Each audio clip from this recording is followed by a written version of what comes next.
Venomous.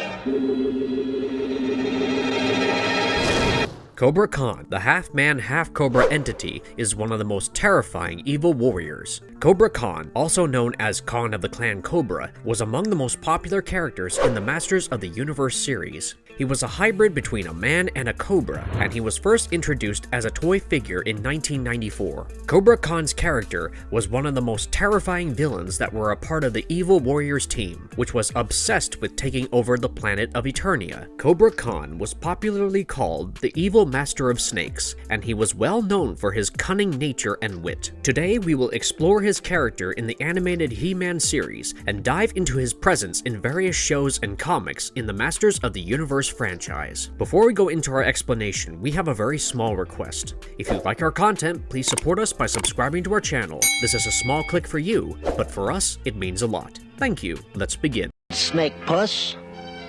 The name is Cobra Khan. His portrayal in the 80s Filmation series, He-Man and the Masters of the Universe, was darker than some other villains. Kobra Khan was the first introduced in the He-Man universe in a toy line in 1984, wherein his toy came with a built-in feature to spray water. He soon showed up in Filmation's animated He-Man and the Masters of the Universe series as part of the villainous Evil Warriors, and he was voiced by Lou Scheimer. Kobra Khan first appeared in the episode titled Disappearing Dragons, wherein he was introduced on-screen along with Webstor. Webstor was a hybrid of a man and a spider, and he was another member of the Evil Warriors. In this episode, Prince Adam and Orko play a game at the Royal Palace of Eternia when the prince receives a telepathic message from the sorceress. The sorceress tells Adam that the ancient dragon known as Granomir has requested his help in order to deal with an urgent issue. Prince Adam immediately transforms into He-Man and heads to the realm of the dragons, which is also called Dark Smoke. He-Man is also accompanied by Orko, and the two soon arrive in Dark Smoke and wait for Granomir to show up.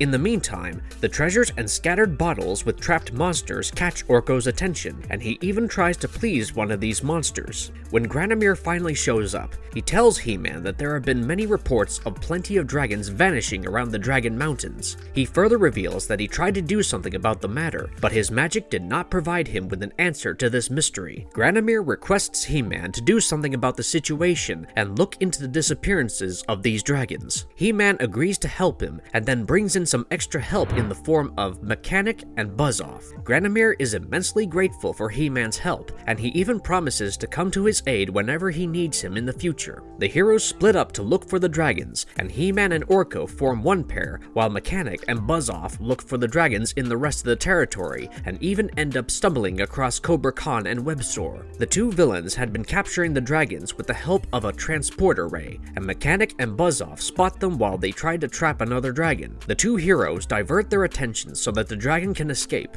but they themselves get subdued by Kobra Khan. In the meantime, He-Man and Orko show up at the scene, and Orko makes an attempt to destroy the weapon so that it can no longer transport people or dragons away. However, the machine goes haywire and teleports everyone except Orko to the planet Miro into an entirely different dimension. While He-Man, Mechanic, and Buzz-Off try to make sense of their surroundings, Kobra Khan and Webstor flee to the city to find a trio of Dharmi that includes Verdor, Kara, and Bylon. He-Man and the heroes also head to the city and find all the missing dragons trapped in prisons. The Dharmi show up at the scene, declaring that they knew He-Man would come to their city to free the dragons that were meant to be used in certain games on Miro. While He-Man tries to convince the Dharmi to free the dragons, they refuse to hear him out and imprison him instead. All three of the heroes are bound within an inescapable force field and are then taken to the city's arena. The Dharmi then state that Miro used to be a powerful planet until one day a great war destroyed the planet's population. Only Verdor, Kara, and Bylon had survived this great war, but they did not have much to do since they were the ones left alive.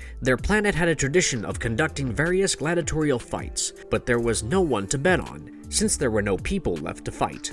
Finally, Kobra Khan visited Miro and offered to provide dragons for their fights in exchange for help in conquering Eternia. While He-Man is quite appalled to hear how they intend to use the dragons for their entertainment, Kobra Khan tells Verdor to allow He-Man to participate in the battles if he wants to free the dragons. He-Man agrees to this suggestion and then faces a tall robot named Bellatron, who was the Darmy's reigning champion in the fights. In the meantime, Orko tries to restore the transporter ray back at Dragon Mountain, and he eventually gets some help from Granomir to restore the device. Back on planet Miro, He-Man fights Bellatron, while Mechanic and Buzz-Off cheer for him. While He-Man initially puts up a good fight, he is left defenseless when the robot uses sharp rays to decrease his strength. When He-Man's strength is nearly drained from his body, Bellatron tries to kill him, but they are interrupted by Orko and Granomir, who finally teleport to Miro. While Kobra Khan and Webstore try to escape sneakily, He-Man's strength returns to him, and he destroys Bellatron with just one punch.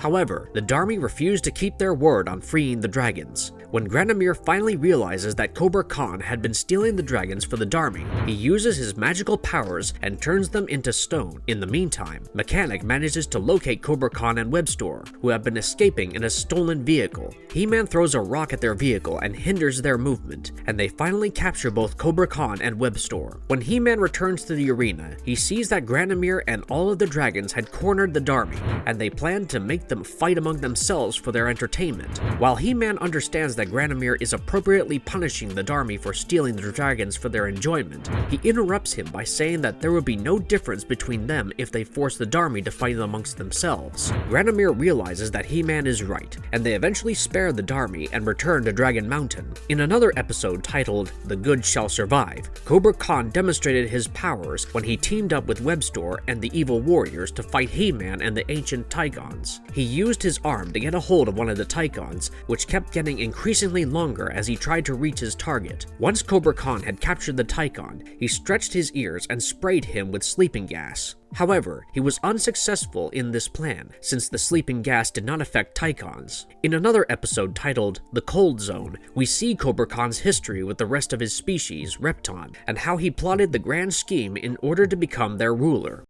He-Man, time to sleep. I can't stay away. Exploring the episode that shed some light on his background, Kobra Khan first appeared in the He-Man series in an episode titled Cold Zone, where we learned that he belonged to the race known as Reptons. The Reptons were a peaceful race of beings who had been living underground beneath a stone pyramid. While Kobra Khan was a Repton, he was not respected among his race ever since he abandoned them to join forces with Skeletor and his evil warriors. Kobra Khan then devised a plan to become the ruler of the Reptons, and he appeared in front of Prince Adam, Cringer, and their associates at the royal palace to ask for their help. Khan told them that his people were in great danger since the eternal flame that kept the Reptons' underground civilization warm had been extinguished. He further told them that his entire race would face the threat of extinction if this flame was not reignited soon. Prince Adam and Cringer agreed to help him, and they soon transformed into He-Man and Battlecat. They were accompanied by Man-at-Arms and Orko, and Khan led the entire group to Repton's lair. On their journey, they came across the villain Korlok, and He-Man defeated him with ease, while Kobra Khan saved Man-at-Arms' life. When the entire group finally reached the place, He-Man and the other heroes realized that Kobra Khan had gone missing. While they could still hear his voice directing them towards the room where the eternal flame had been extinguished, they could not actually see him around. Nevertheless, the heroes make their way to the eternal flame's chamber and try to come up with a plan to restore the flame. While they tried to help reignite the flame, a group of Reptons show up and blame them for actually dousing it in the first place. The heroes tried to defend themselves, but Kobra Khan shows up and declares that he saw the heroes put the flame out. We learned that the Repton leader, King Pythos, had offered to give up his crown to the person who could catch the culprit, and Kobra Khan had plotted an elaborate scheme to become the new ruler of the Reptons. Khan had actually snuffed the flame by using an ice crystal and then lured the He-Man and the heroes to the flame's chamber to frame them and win the king's favor. Kobra Khan soon realizes that the ice crystal had permanently put the flame out, and He-Man eventually comes up with a solution to reignite it. The court jester, Scales, frees all the heroes, and He-Man then uses a stalactite to drill a bunch of molten rock that can reignite the eternal flame. Scales also reveals that Kobra Khan had put the flame out, and all the Reptons find out about Khan's elaborate plan and feel quite betrayed.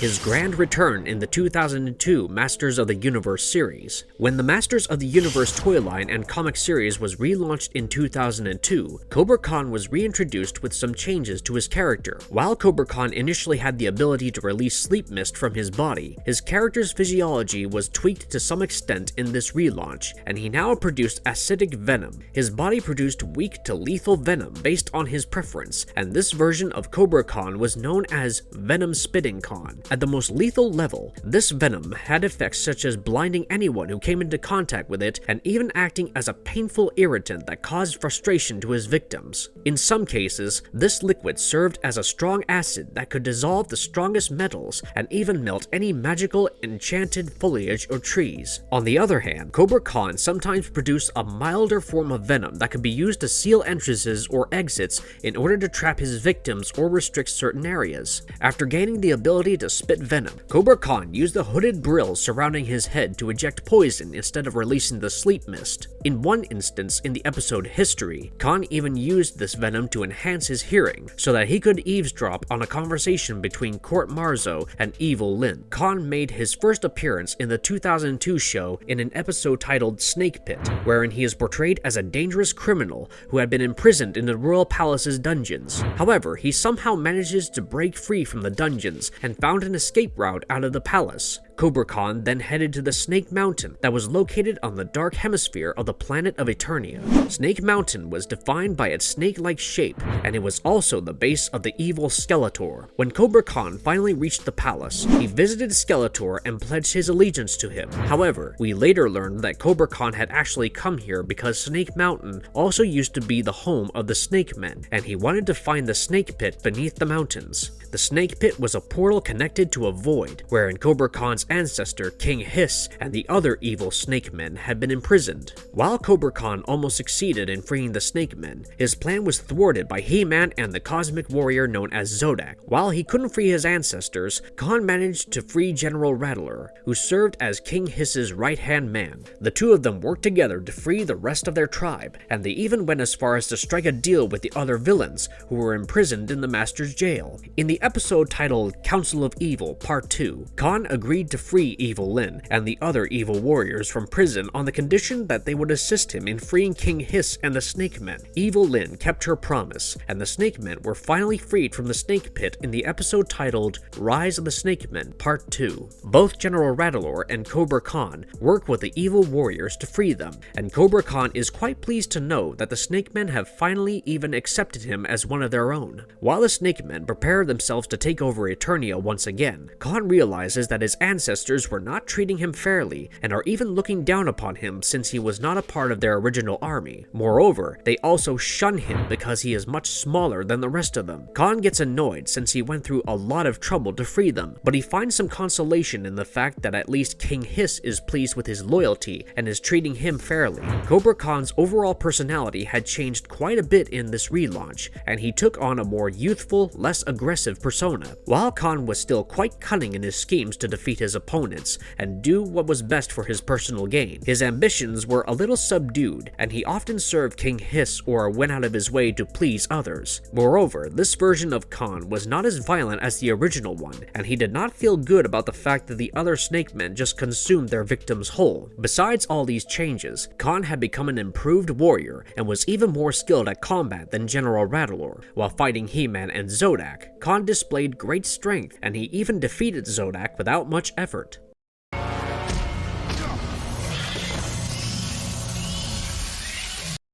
Kobra Khan is also featured in various comic books. Kobra Khan has appeared in multiple mini-comics such as Double-Edged Sword, Rock People to the Rescue, and Hordak, the Ruthless Leader's Revenge, wherein he mostly played the role of one of Skeletor's henchmen. When the Snake Men toy line was first introduced in 1986, Kobra Khan was linked to their story arc due to his similarities with their species. However, the evil Snake Men had been resurrected to the present Eternia after being imprisoned thousands of years ago, while Kobra Khan was a more recent being and was not really one of the Snake Men.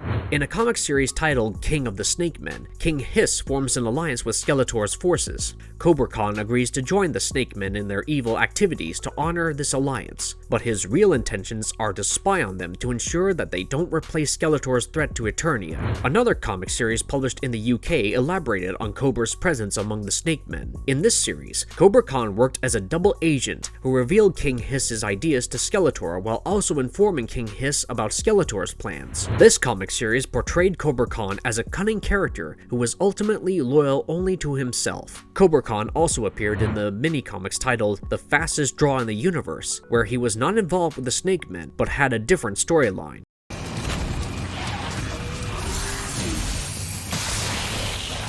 What makes Kobra Khan so dangerous? Kobra Khan was a cross between a human and a cobra, and he worked alongside Skeletor's evil warriors. In the original toy line and animated series, Khan had the ability to spray a sleep mist, which caused everyone in the vicinity to fall unconscious. In later storylines, this sleep mist was replaced by Venom. While Khan was a part of the evil warriors, he was not entirely loyal to Skeletor, and he often changed his alliance or worked as a double agent for the Snake Men. At the end of the day, Kobra Khan only served himself and did things that would benefit only him. He was also quite intelligent and used his wit to manipulate others into following his lead. Khan was quite unpredictable, and both the evil warriors and the Snake Men could never tell when he was plotting against them.